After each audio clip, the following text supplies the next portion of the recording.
Fantastic. We are live. Welcome everyone as the guests are joining. We have a live audience. So thank you to those who are joining us live. And I'm Skye with PoliticsNY, and I'm here with Schneps Media, and I'm here with our Queensborough president candidates, including the current Queensborough president, Donovan Richards. So let's just dive into this. Welcome to PoliticsNY with Skye. This interview is one in a series of Schneps Media's PoliticsNY candidate discussions sponsored by AARP New York. New Yorkers 50 plus are the city's most reliable voters, accounting for 3 out of 4 ballots cast in the last open mayoral primary. AARP urges all of the borough president candidates to remember that 50 plus voters count and to focus on the issues most important to this critical voting bloc. So that's the theme of tonight's questions. Schneps Media, as you may know, is the only media outlet providing a platform for every single New York City candidate to have their faces seen, voices heard, and personalities on display. So I like to keep this fast and fun. It's being recorded. This is a debate, but I like to call it a discussion. You can watch this recording on politicsny.com and see all of our debates scheduled, upcoming, and recordings on politicsny.com/debates. So I'd like to kick this off in an unconventional way instead of the standard 1-minute opening. Let's go around and have each of you introduce yourself. Tell us what you want about yourself. I hear some echoing actually, so we'll make sure that doesn't happen, but let's do 90 seconds about what makes you the best person to serve as Queensborough president. We'll start with our incumbent, who is Donovan Richards. He's currently serving in the role. And maybe your competitors here can tell us in their opening statement what would make them better than you, because they are, after all, running against you. So let's do that for 90 seconds each. Thank you, Skye, and I'm Queensborough President Donovan Richards. Great to be here, and I'll just get right into why the work needs to continue that we've started in our first 150 days. I'm happy to report that Queens leads the entire state in vaccinations right now. That is due to the work of my office, working with many partners across Queens to make sure that we expand sites, whether at community-based locations, houses of worship, city field, aqueduct. These are all initiatives we worked on. We modernized the community board process. 110 new community board members were put on board, 70% women, over 60% of the rest of our appointees were people of color, LGBTQ, very diverse group. We modernized the process for the first time by allowing applications to actually be filled out online, which resulted in a 56% increase.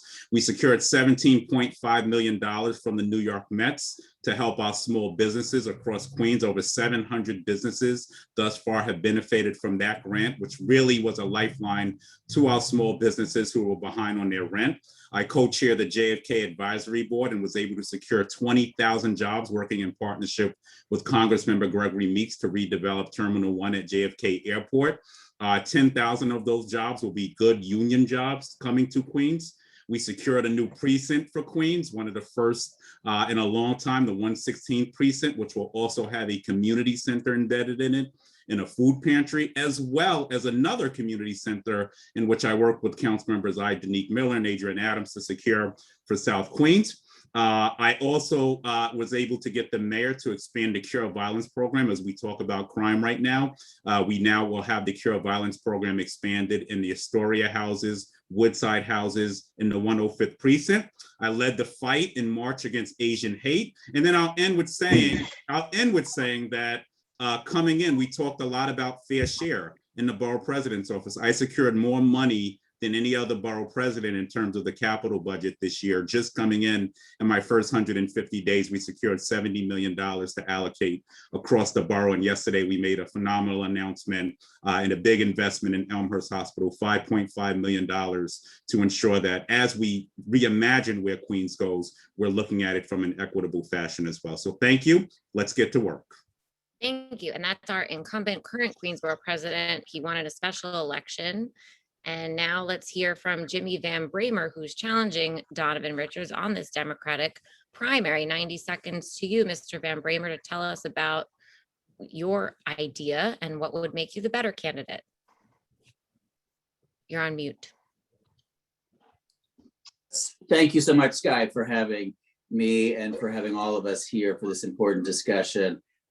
Look, I love Queens, and Queens deserves more and deserves better. We're just coming out of this global pandemic, which has really rocked all of our worlds and changed all of our lives forever. And we need a just recovery for all Queens families. And the status quo just isn't going to cut it anymore, because it has fundamentally changed. This pandemic has fundamentally changed what we need from government and how we view our government. And we need bold, progressive leadership, unafraid to take on the most powerful forces in our city to benefit Queens residents. And that's one that focuses on small businesses and the workers who make up the heart and soul of our small businesses, defending, protecting them, particularly over the big corporate interests that too often have the ears of our elected officials. We absolutely need to focus on real affordable housing and not the big developers who for too long have had the ears of elected officials. Focusing on the wealthy, the biggest corporations, that can't be how we build a just recovery for everyone in this borough. So I'm excited to focus on small businesses, particularly immigrant-owned small businesses, to make sure that we're leading with progressive policies.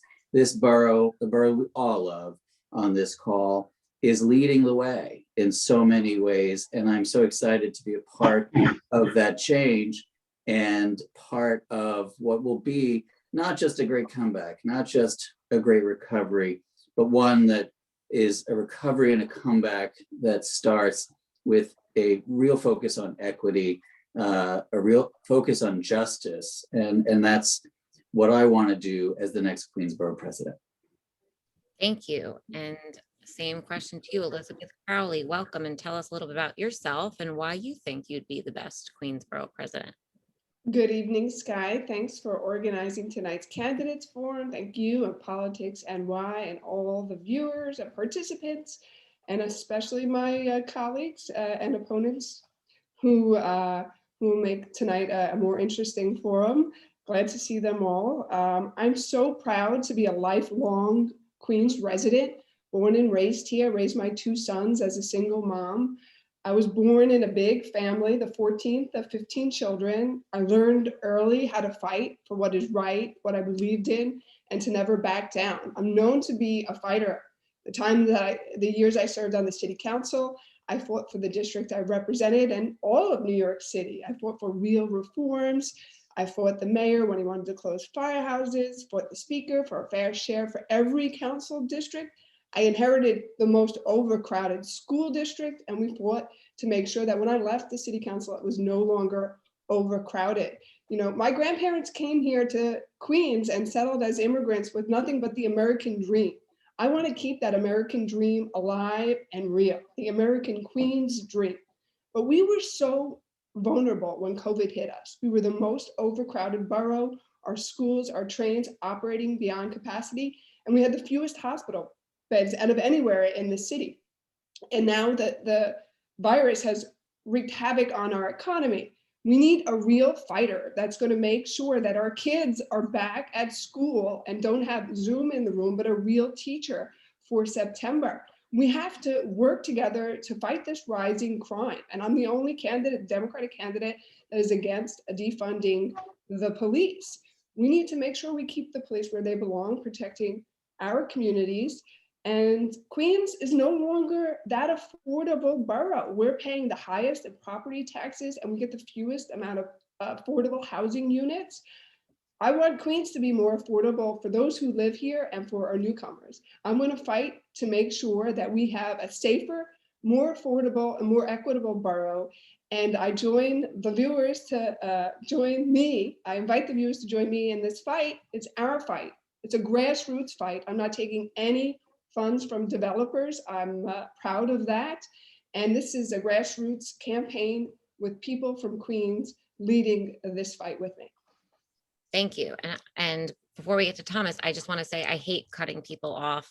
So I will do my hand signal before I cut you off. So thank you for keeping it short and sweet. And to clarify to the viewers, the three that have spoken are Democrats that have a Democratic primary in June. And now we have our Republican candidate with us as well, because here at Schnepp's Media Politics NY, we like to include all voices as part of the discussion. So Thomas, the table. Good evening, everyone, and thank everyone for showing up tonight.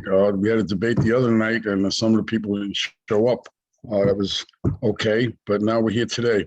Hello, everyone. My name is Thomas Zmich, and I'm a Republican and conservative candidate running for borough president. We have a serious issue in this city that's part of an established Democrat ruling majority. That some of the people in this room now have voted for the policies that have destroyed this city. And that is why I am running as a Republican candidate against these people who've caused these problems in the Democrat Party. Okay, with the majority that's going on here in this city, with the administration destroying our city with taxes and everything else, with blatant disregard for any input from any common sense, simplistic approach, they are just going to keep destroying our city. As far as talk about your positives instead of their negatives. How's that? Well, I didn't see you interrupting anybody else, but I guess that's okay. All right. Positives. What I'd like to bring is the prosperity back to Queens, because if you remember in history, 1939 and 1964, the World's Fair was held here in Queens. Okay. And it brought prosperity to Queens. Okay. We have two major airports, a casino, a racetrack, golf courses, everything. There's a lot of things to do here in Queens, and there should be no unemployment. All right. With the crisis that hit, yes, understandable that the businesses have taken a big hit, but you also have to remember that comes from up in Albany. What they did, they shut down and sent different laws and made health issues a big problem with limiting what doctors can do and what we can do. The biggest issue I have here is in Queens is, if you all remember, Elmhurst Hospital was the center of location of the COVID crisis when it first started. And guess what? City Field, that's next, right in the same district as Elmhurst Hospital, was one of the last openings of the COVID testing sites and giving vaccine sites. That should have been the first and foremost priority of any administration that was in there, and anyone who was an elected official, to get Elmhurst Hospital to the top of the list. So basically what we're looking at is getting some real leadership in there and setting what the priorities are straight. Okay. There's been a lot of talk out there about changing the school system and educating our young, and in the Carranza that was in there was very divisive and trying to pull in this racism issue and all the issues with the different racism. We had 70 years ago, a man got killed, Dr. Martin Luther King, on that issue. Okay. And he said we are to be judged by the content of our character, not by the color of our skin. And apparently in the city today, there's a lot of people out there that are judging people by the color of their skin, and we need to change that. Thank you. Thank you, candidates. Now, knowing that this debate is sponsored by AARP, we're going to have some questions that pertain to AARP members, which, as you may know, are like double prime voters. So it's basically people who vote are AARP members. So the first question, and I guess we'll go in the same order. The first question is, the COVID pandemic has really exacerbated and highlighted disparities in healthcare. And many of you mentioned healthcare being prime and this epicenter in Queens, especially during the pandemic. So as borough president, and Donovan as borough president, what do you do, or what could you do, other candidates, to improve equity in healthcare across Queens? And I'll do the timing of 90 seconds. Let me start with, I am proud I mentioned the historic funding that I brought home from the de Blasio administration this year. Every hospital that actually requested a project this year, we have funded. So we are investing close to $12 million into every hospital in Queens. From Elmhurst yesterday, we made a $5.5 million announcement. Jamaica Hospital, Queens Hospital, Flushing Hospital, the Floating Hospital, and I'm missing a few others. So the first thing is put your money where your mouth is. St. John's Hospital. So the hospitals hit the hardest are the hospitals that are going to see, and we've already secured that investment. The check it's being cashed as we speak. The second thing is we have to look at ways to expand healthcare. And we've been working with the de Blasio administration on something called Centers for Excellence. The first one opened up in Jackson Heights. We are working currently with the de Blasio administration to expand that to other parts of the borough, including Far Rockaway. I think there's a real key way to leverage development as it comes up across the borough. We can use ground floors. I've toured facilities, for instance, in the Bronx. East Tremont has a new Center for Excellence, which is a model we can duplicate across the borough. I also say that I've been working with the congressional delegation. I'll be out tomorrow receiving the endorsement of Congresswoman Maloney out in Long Island City. And, you know, a lot of the federal dollars coming down are going to be important to capitalize on in terms of expanding hospitals across the borough as well. The last thing I'll say is I also, before I left the city council, secured close to $7 million working with the current the prior borough president and the current borough president to expand the Adabo Health Center. And this was pre-pandemic. So we were looking at these things already. I'm happy to have secured already a historic amount of funding for our institutions and look forward to continuing that work as we move along. Thank you. Thank you. And Jimmy Van Bramer, same question about what would you do to improve equity in healthcare across Queens? Well, thank you so much. And I think just about everybody knows, certainly here, that I am a caretaker for my mother, who is 81 years old and living with dementia. And so we are keenly focused on her care, but also on how the challenges that face families all across Queens are, in some ways in danger of destroying them. So one of the first things that I think is important for Queens is culturally and linguistically competent healthcare, because we are so diverse, because so many people speak languages other than English as their first language. There are so many barriers to entry to healthcare. We saw that with COVID, both the testing and vaccination. It is so difficult for seniors to be able to access the entry points to healthcare. I would also say this: seniors suffer disproportionately from housing insecurity, food insecurity, and the pandemics of isolation, loneliness, and depression. All of those, of course, have tremendous health care impacts and consequences for our seniors. So it's really, really important, right, that we not only expand SCREE eligibility, but we should absolutely make sure that it is automatic. Enrollment is automatic. We should also, and I would as borough president, continue to be the foremost supporter of our public libraries, because it's at public libraries that seniors can actually interface with others, both the staff and other seniors and other members of the community, to get out of their apartments and their homes and escape some of that isolation, loneliness, and depression, which dramatically impacts our seniors. Thank you. I saw your hands moving, so I know, thank you. Elizabeth Crowley, how would you improve the equity in healthcare in Queens? It is a real shame. What many of New Yorkers fail to realize right now is, depending on where you live, indicates your likelihood of surviving a life-threatening incident. First, when I was in the council, I chaired the committee on fire and criminal justice. The fire committee is our emergency response. It's our first line of defense when someone calls, if they're experiencing a cardiac arrest, if they've been in a car crash, or so many were answering the call to COVID victims in their homes and rushing them to the hospital as quickly as possible. But our borough still has the highest response times. So I'm going to work with the fire department to make sure that we have more ambulances and that we bring down critical response and make sure that people who are in emergency situations get to the hospital as quickly as possible. We need more hospital beds, and it's not a $12 million or even a $70 million.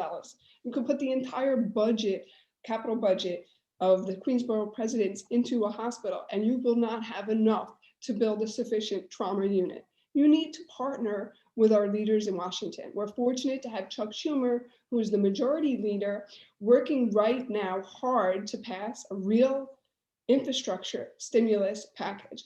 Because we were the epicenter, we need to get those tens of millions, hundreds of millions of dollars from the federal government here for new hospitals.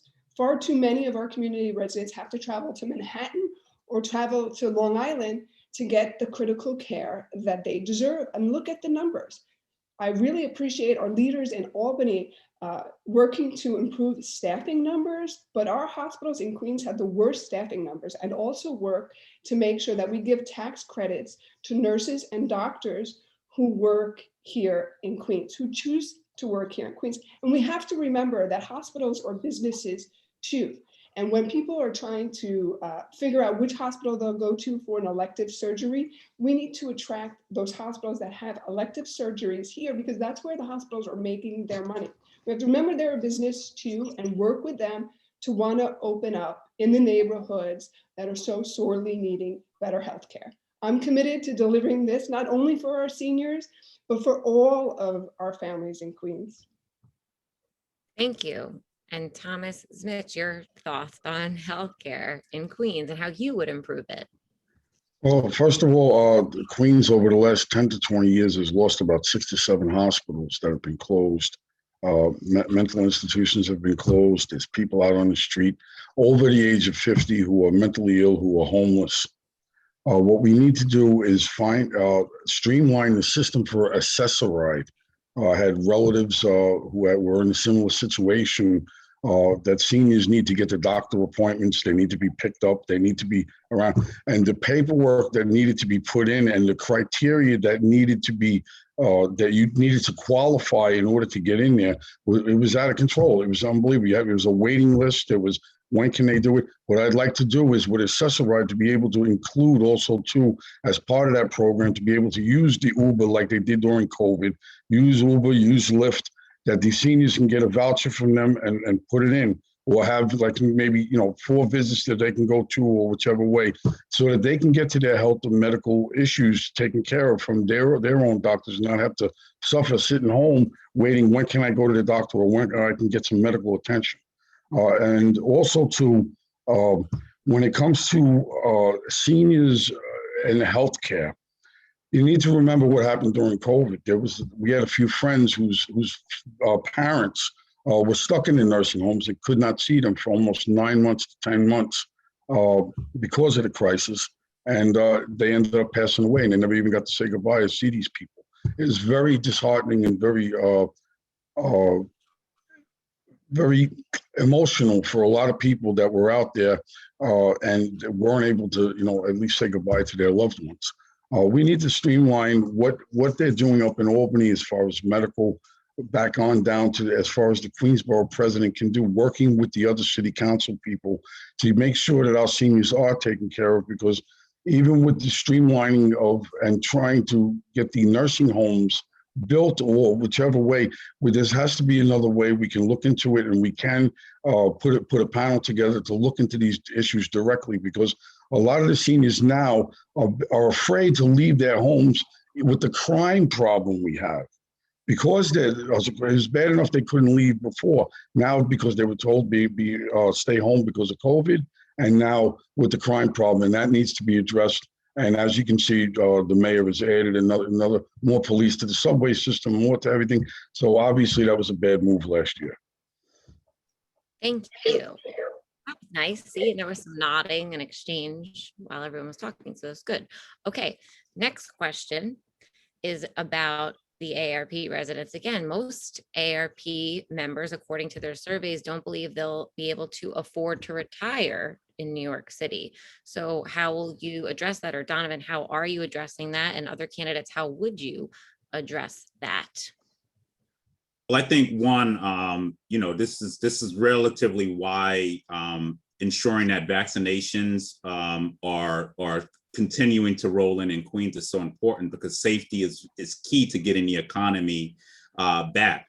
So in order to, obviously, and we have a lot of seniors, believe it or not, who still want to work. So we still field a lot of calls at Queensborough Hall on that. But I'm very happy to have received the endorsement of somebody who just actually passed the retirement for all bill at the city council, Danique Miller.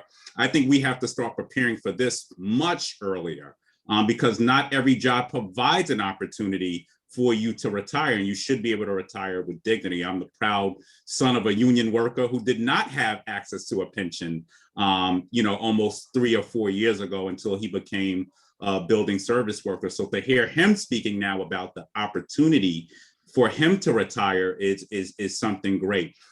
So we need to make sure we're creating more union jobs in Queens. That's the bottom line. We got to get this economy rolling again. And then I think the opportunity now to start paying into retirement a little bit earlier will enable seniors to be able to retire with dignity. I'll also add that food access, rent help assistance is also a key strategy here as well. A lot of seniors have to choose between their medicine and their rent. So making sure affordable housing is being built is key. I'm very happy to have brought the first SARA program, which is the senior, and I work with AARP on this. They were at the groundbreaking for this in the Rockaways, where we did the first SARA senior affordability residential assistance program in Queens. And I'm very proud to have built more affordable housing units in Queens than anyone else. Over 10,000 units are in the pipeline, not counting what we're doing in the borough president's office. Today, I was very happy to hear an application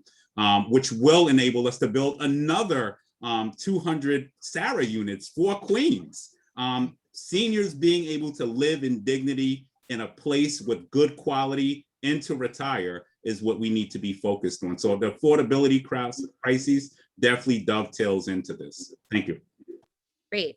And Jimmy Van Bramer, what would you do to address these seniors and their concern about affording to retire? Thank you. Well, listen, again, as someone whose mom lives in Astoria in her apartment and does have a small pension from my stepfather, before he passed away, he was a janitor, and she gets a small 32BJ pension. But look, I couldn't agree more. What we need all of us to do is to encourage good jobs, union jobs, right? Which is one of the reasons why I opposed the Amazon HQ2 headquarters, because Amazon remains the most hostile corporation to organized labor, continues to fight and defeat efforts to unionize their workers successfully, tragically, as they just did in Alabama. And that's really a shame, right? As union membership overall as a percentage of workers continues to decline, that's where we see the ability for workers to retire with dignity also become something that is declining and becoming so much more difficult. So definitely supporting union jobs and beating back corporations that are decidedly anti-union. I also couldn't agree more. Real affordable housing and making sure that seniors, many of whom are on limited incomes, can keep as much of that money for themselves and in their bank accounts, and not forking it over to landlords, which is such a drain on resources, even with programs like Skye. So we can and must make Queens affordable for everyone. And if we can do so, and if we can make sure that we're supporting union jobs and corporations and entities that are pro-union jobs, then I think we'll see an easier path to retirement with dignity. Great, thank you. And Elizabeth Crowley, your thoughts on this topic? Thank you for that question, Skye. When I was in the council, I worked with my colleagues to push the mayor to do a study, a commission on property tax fairness.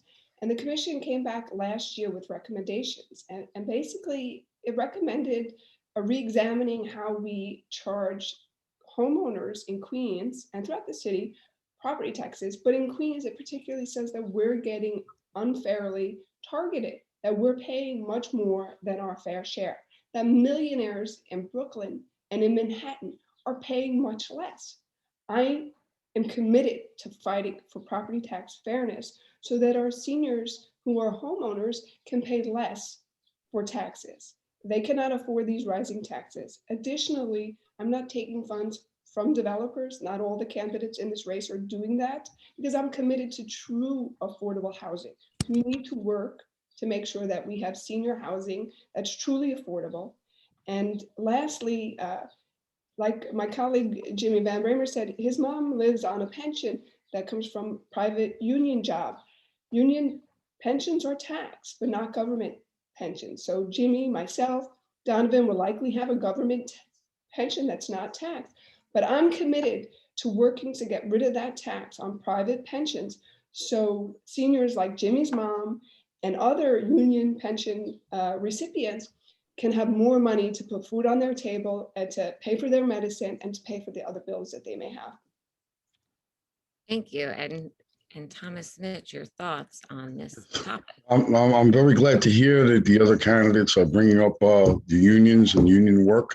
37 years, I was a member of I still am a current member of the Bricklayers and Allied Crafts in Long Island City, New York. 37 years, I worked with the School Construction Authority as a construction manager back and forth on different jobs all around the city, building nursing homes, building schools out here in Bayside, Far Rockaway, all over the city. To talk to the seniors about what can be done in the future, a lot of it has to do with the property tax. Okay, as owning a home in 4 years, the property taxes have gone up over 39% in 4 years, and it's voted on by the city council what the number is for the estimated value of it when you get your assessment. And you know, a lot of seniors, Florida offers, I believe, tax-free over 65. Georgia offers tax-free over 65. Why would you not want to move out of here?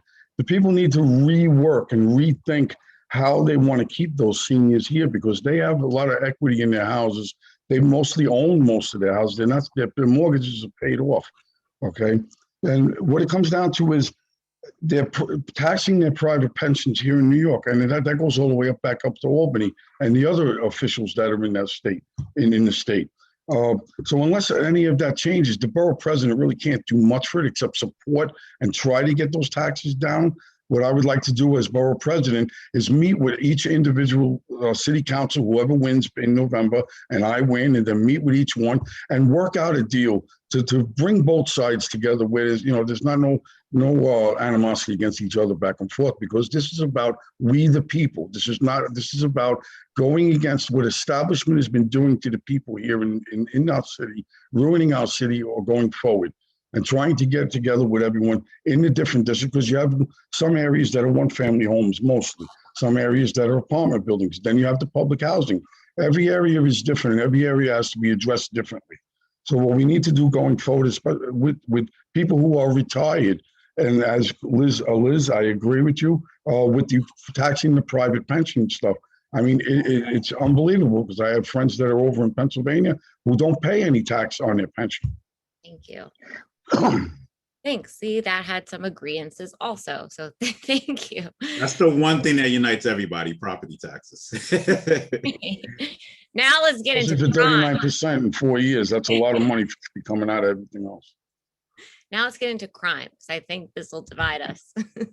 Let's talk about the current state of crime, because last night on the debate, I said that crime is on the increase in New York City, and then someone challenged me and said that that's not true, and I'm fear-mongering by saying that. So I'll leave the question as you tell us what you believe to be happening when it comes to crime, and what you're doing about it, Donovan, and the other candidates, what you would do about it if you were Queensborough president. And it could be crime, public safety, policing. We can get into any of those topics.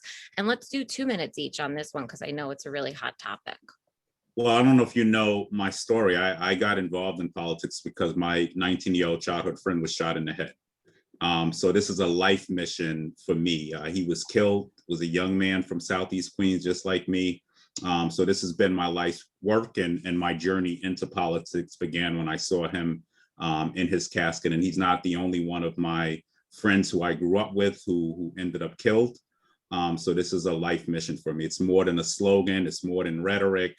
Everybody kicks around this word defund. What's very interesting is the police commissioner attended one of my borough board meetings, and he actually said he supports the defund police slogan as long as it means not abolishing the police. And I couldn't agree with the police commissioner anymore. I agree that we have to look at some of the fat in the NYPD's budget, which is a lot in overtime, and ensure that that money is being put back into investments to build after school programming, to invest in mental health, to invest in affordable housing and transportation. So people throw that word around very loosely. For those of us who live in communities of color, I had a murder on my corner a few months ago. 3 young men were shot on my corner, literally outside of my bedroom window. I'm the one who has to visit those families when it happens. So I would say, how do we resolve crime? It's no one simple approach. You have to address the disparities. Many of these young people, and I pre-warned the mayor last year when he cut off after school program and when he cut off the summer youth jobs program, and we're in the midst of a pandemic, and there was not enough will to actually ensure that programs like that could exist virtually. So what you had is a lot of young people out on the streets, and of course it becomes a cesspool for the gangs. So how do we now catch up to where we were headed prior to this pandemic? Because things were, and despite where we're at, we're still at historic lows. And I just have to say that. However, it doesn't mean that when your family member is killed, that you agree with those numbers. If you look at the crime numbers in both, because I study CompStat, both North and South Queens, we've certainly seen a huge uptick in Northern Queens. And this is one of the reasons we lobbied the mayor to ensure that programs like the Cure Violence Program, if you can just give me 30 seconds, could expand across the borough, because communities also have to be a part of the solution. This is one of the reasons we worked to still secure the 116th precinct, but it's about bringing community and police together. So not simply about police, because police can't resolve crime alone, but how do we build relationships between the police and the community? And that's why it was important to ensure that a community center was put in there, a street plaza. There will be a food pantry in here. So if you want to make communities safer, you have to have a real good relationship with the police department, but that also encompasses ensuring that investments are being made in communities as well. That's how you get public safety. Thank you. Thank you. Thank you. And the one thing I didn't say is that it is true that AARP members rate crime as one of their top concerns, but I would say that most citizens would rate crime as number one concern. So Jimmy Van Bramer. Thank you, Skye. And I'll just say, if we're giving extra time to one candidate, Yes, you get extra time too. to other candidates. So let me just say this. Look, one crime is one crime too many. And particularly for our seniors, everyone must be able to feel safe in their apartment, their home, while shopping, and that is something that I'm sure all of us here share. I believe that overall, the crime we've seen decrease, but we've certainly seen gun violence increasing dramatically, and that's incredibly disturbing. And what I would say is, well, everyone talks about the Cure Violence model and violence interrupters. I do want to just lift up, because our public advocate, Jumaane Williams, is really the one who led the charge in the council, who has essentially created that model.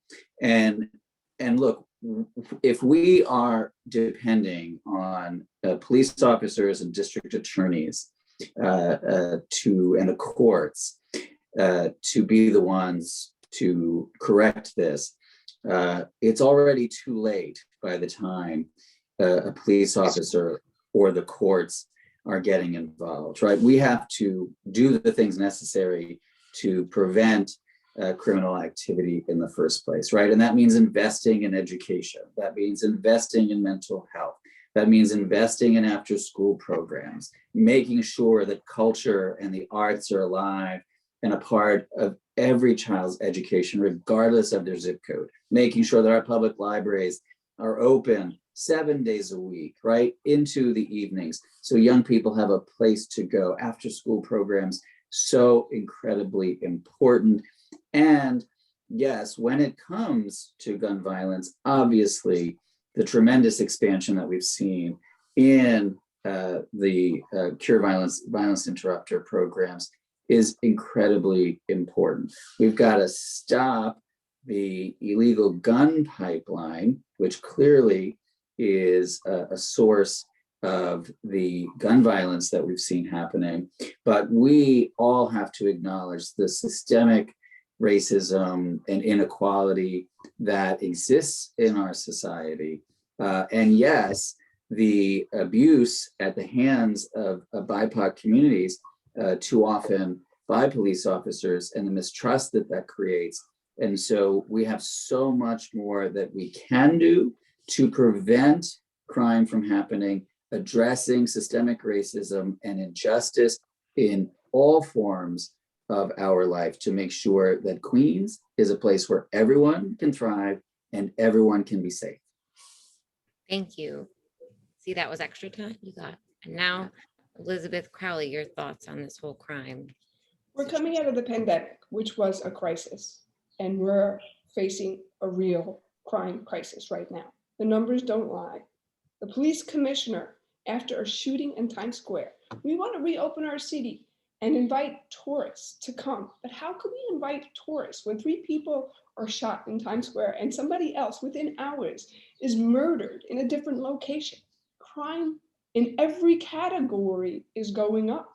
New Yorkers are afraid to take the subway. I don't blame them. And there is nothing more unsettling than someone being murdered on your own block. It's reform within the police department that is necessary, but not at the cost of New Yorkers not being safe. Every major crime category, murders are up nearly 100% from 2 years ago. Not just from last year, from 2 years ago, from 2019. Shootings, we need to work to get guns off our streets. Too many people are getting arrested for gun crimes and then getting put back out on our streets into our communities without being punished, without being stopped. Now, we need a police department that is better and more reformed, and I'm committed to that. I have a plan to work with the next mayor to extend the police academy from 6 months to 9 months to make sure that we have real social service training within our department so that our officers can de-escalate. And our officers must reflect the diversity of our city. I was very relieved to read that the number of Black and brown police officers were going up to record highs, not only in our new classes, but also for those that registered for the test. Make no mistake, our police department is smaller in size, more so than it's been in over a decade. We're not any safer because of that. When violent acts of crime happen, New Yorkers depend on our police to be there to make sure that they're safe. I am going to fight to make sure Queens residents, especially our seniors, feel safe again. Thank you. And Thomas Zmich, what would you do if elected Queens Borough President when it comes to crime and public safety? Along with crime and public safety, I'm against the closing of Rikers Island. I'm against the bail reform laws. I'm against the releasing of the prisoners who have no bail and they're getting arrested 3-4 times a day. We had that during the riots last summer, and not one official in the city spoke out against that at all, or at least tried to. We had some officials last year, state senators, who said that when they get up in Albany after getting elected, they're going to change the bail reform law to include that the judges, if they can use their own discretion, but apparently they passed a little something on that, and some of the judges are still releasing the prisoners because they have no bail and everything. So there has to be some more concrete law put in place to fix this system, because it seems like we're all guinea pigs down here. Everybody's going with the progressive agenda, and hey, that sounds like good today. That's the flavor of the week. Let's vote for this. Let's do this, and we're all suffering for it because right now, there used to be years ago something called the beat cop, who knew everybody in the neighborhood. He used to walk the streets in every neighborhood. Every precinct had that. Everybody knew his name. Everybody knew who to go to. Maybe we should bring that back, but obviously you can't really do that and implement a program like that when you got young thugs out there dumping water on cops in the street and attacking them and attacking their vehicles and everything like that. The mayor and the system have to adopt something to be able to stop this, to show some type of discipline in the system that you're gonna pay for doing something, for disrespecting the police in the street. Just standing there and then having people dumping water on the cops, it's out of control. Nobody spoke out about it. Nobody did anything about it. You've seen the videos. I'm sure everybody saw that. Okay, there's no respect for the police, no respect for law and order. Okay, now as far as the police department, yes, I do agree with some of my other opponents that yes, there is, because I've spoken to retired police officers and current police officers on that. I was a member of the union, and a lot of the PBA members, the police benevolence people are there, they're union members. Okay, it should be an internal problem that has to be solved through their union, like we do in mine, that I belong to, where it's not so much as a public opinion thing. They should be proud that they're part of that union. And if there are bad seeds and people doing bad things in their union that they know about, they need to be. It needs to be investigated internally and taken care of internally without having the public involved and everybody getting involved. That's what a union does. It's like a brotherhood. And the same thing with correction reforms. Everybody last year was talking about Rikers Island. How it's, all of a sudden it's a toxic waste dump. All of a sudden, after 100 years, it's a toxic waste dump. We got to close Rikers. Oh my God, oh my God. Well, the correction union's been there for all these years, and all of a sudden now it's a problem. We just spent millions and millions and millions of dollars rebuilding jails on Rikers, rebuilding everything over there. My plan is to use that other half of Rikers because there's less people there. Half of Rikers is empty. Use that to house either homeless people, rehab, the drug, the mental health issues that people have been released out in the street, and get them off the street and get them some help. Thank you. If anyone wants to respond, you can, and I'll give you a little bit of time, or we can move on. We will move on then. So the borough president proposes legislation, zoning changes, budget recommendations, and direction for land use in the borough. Many people may know that. So the borough president also appoints members to the New York City Planning Commission and members of the local community board. So as the city reimagines streetscapes, how would you incorporate the needs of the city's aging residents to ensure pedestrian safety, keeping in mind these AARP residents, 50 plus? So Donovan, you're up first. Thank you, and I'm happy, one, to have been a lead supporter of the initiative around open streets, and of course, Jimmy Van Bramer has also played a role in this in the city council. I've been very happy to see the open street proposal now expanded. I was on with the mayor at his press conference last week, speaking about the importance of reimagining our streets as we move forward. Too many Queens residents are losing their lives due to car violence. One of the things I'm also doing secondarily is investing in our streetscapes. So for instance, we'll be making an announcement around $1 million for Northern Boulevard. In a few weeks, we just announced another $3 million for the Queensboro Bridge for pedestrian way, so that residents from Western Queens and other parts of Queens can walk into Manhattan in a safe manner. We need to also make sure investments in busways. Many of our seniors travel by bus, and yet they are on the bus for way too long to get to their appointments. Happy to say that we're going to see around 3 new busways in Queens coming through as well. And don't forget that our seniors are cycling these days. So we need to see more protected bike lanes. I'm happy to have lobbied for the second phase of Queens Boulevard, the Queens Boulevard redesign to happen. The mayor has now committed to fully funding that specific program, but we need to see these programs expanded all around the borough. There's no reason that people should leave their homes and be scared to cross the streets. We saw accidents in Astoria a few weeks ago. Our seniors deserve safe streets to be able to walk in. But that means ensuring that public transportation is running efficiently and effectively. That means that our street designs need to look a lot different. Listen, I live in Southeast Queens. I could get to Florida by plane as quickly as I can get to Manhattan by train on some days. But that doesn't mean that there should not be safe streets for our seniors, that we should not see more open streets around the borough. One of the other big programs I'm happy to see is the Open Boulevards program, which enables our small businesses as well to now open up on our streets and for us to take our streets back. So I think there has to be a balance as we move ahead. Everything needs to be done with community consultation. But at the end of the day, I think everybody's rediscovered their communities coming out of this pandemic in their streets, and we have to make sure that they're invested in. So thank you, Skye, for that question. Thank you, Jimmy Van Bramer. Thank you very much. And I think this is one where Donovan and I see very much very similarly. So let me just say, Queens Boulevard, the redesign of Queens Boulevard is one of the things that I'm most proud of as a council member. We're at phase 4, but that doesn't happen unless there's a phase 1, and that happened in my district, right? Where we had up to 18 people being killed by car crashes a year on Queens Boulevard.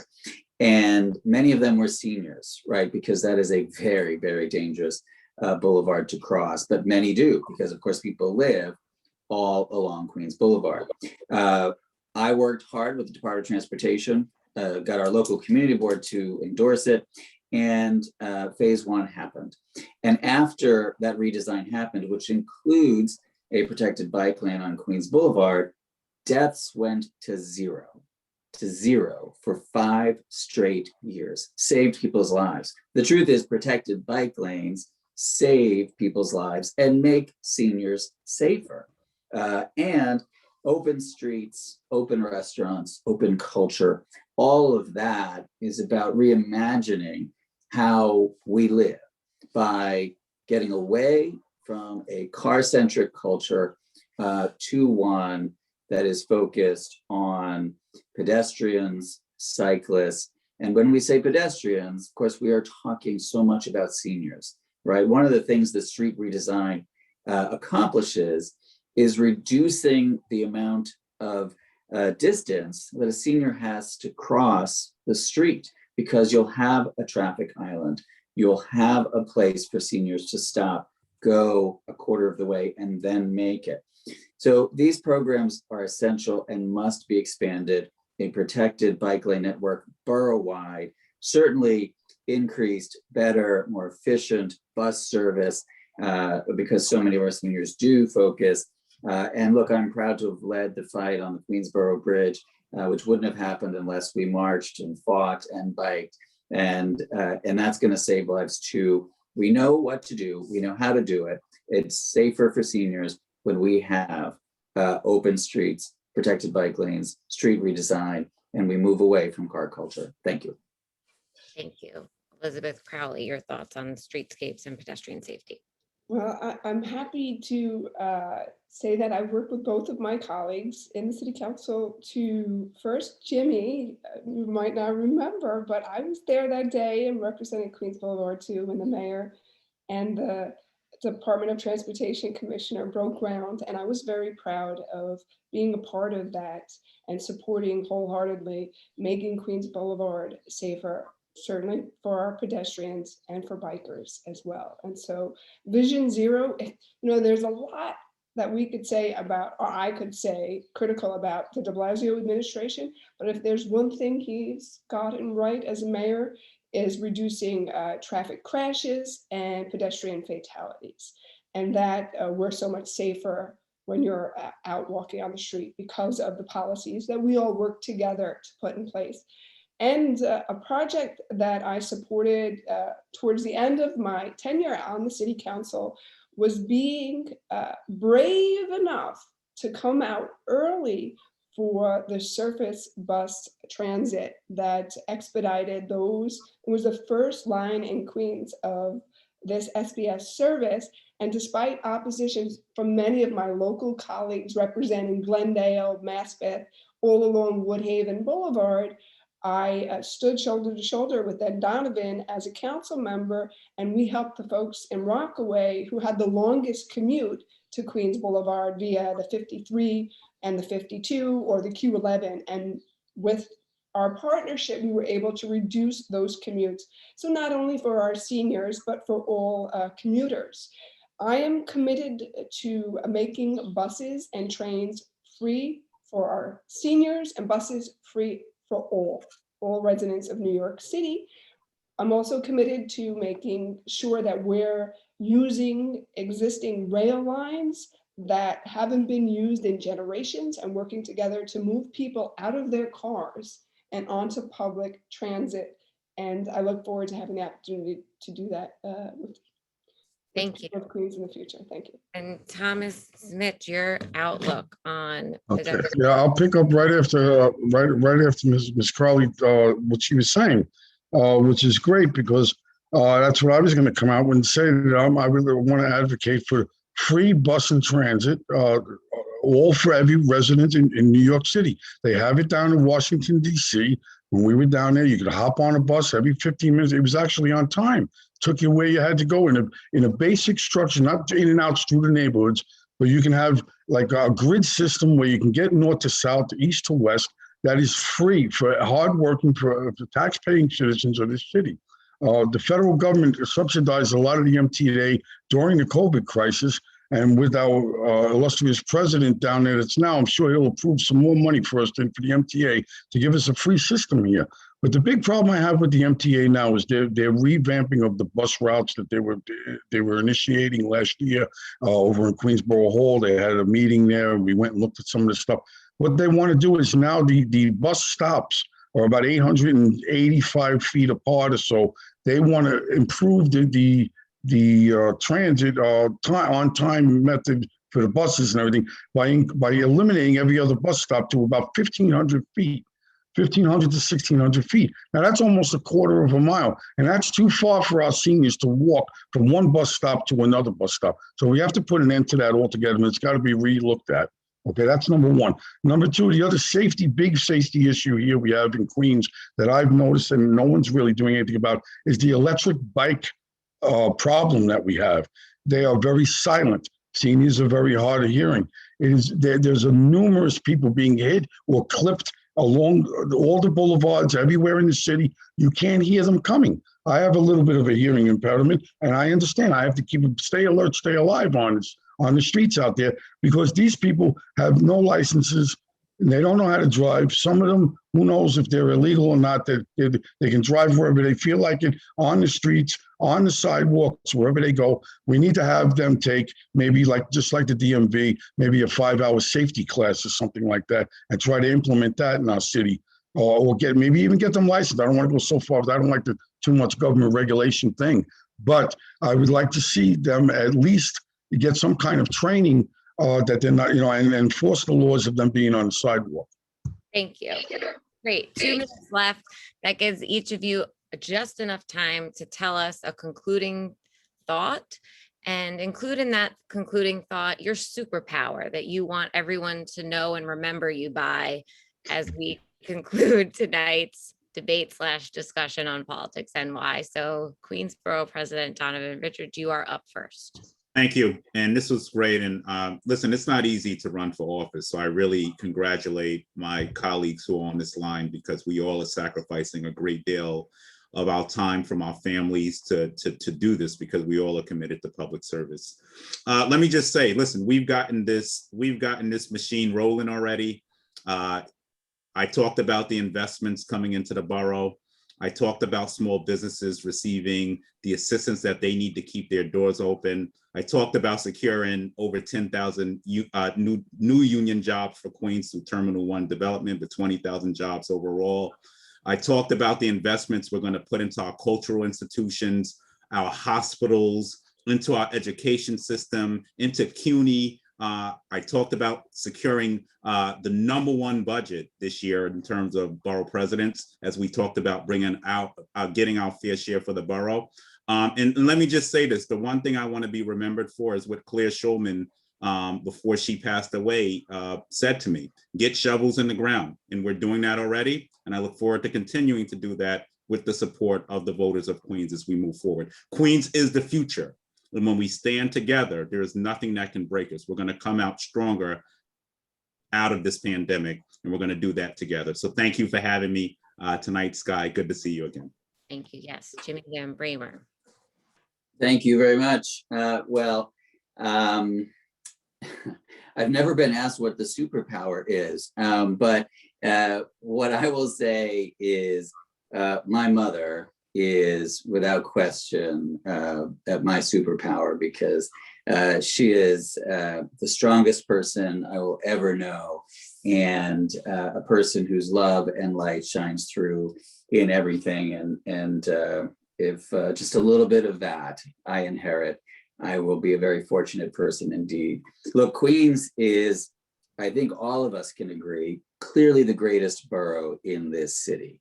And as I go around the borough visiting neighborhoods, I fall in love with this borough over and over again because of our people, right? It is a borough of working class people, of immigrant families, of strivers, of people who are overcoming all the time any obstacles that are thrown in their way.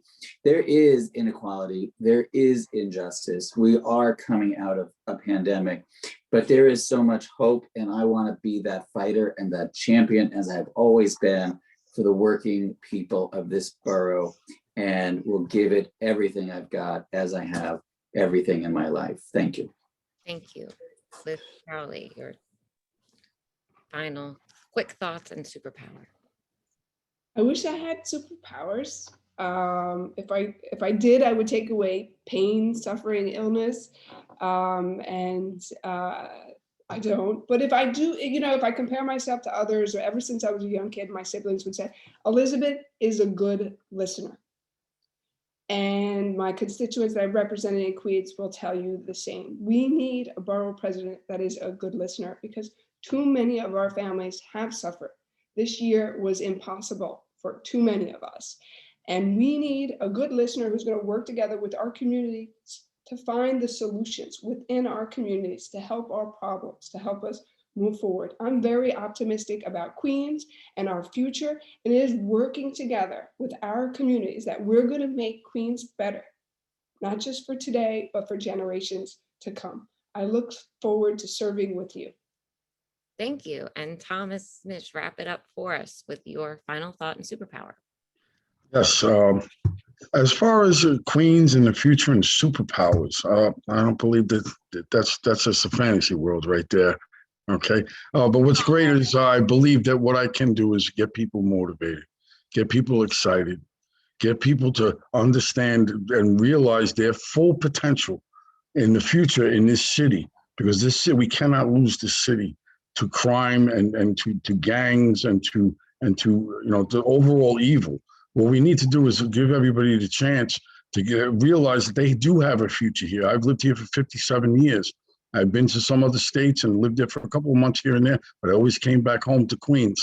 And what we'd like to do going forward is bring infrastructure projects here, the union jobs, like everybody says, to get everybody motivated. What we can do to make Queens great again is one of our little campaign slogans along that line. Because at this point, with everybody out there, talking about all the doom and gloom that's going on, I want to try to hold the torch to the light and say, yes, there is some hope for our future here, for our children to stay here, to bring investment in here so that people can stay and not to have the elderly leaving because they retire better in other areas.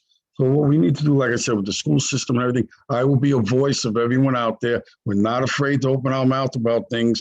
Maybe people are not going to like what we have to say, but we're going to say the truth and we're going to stick it out there and make sure everybody's on point and knows what problems we're bringing to the forward and how we're going to solve it with solutions.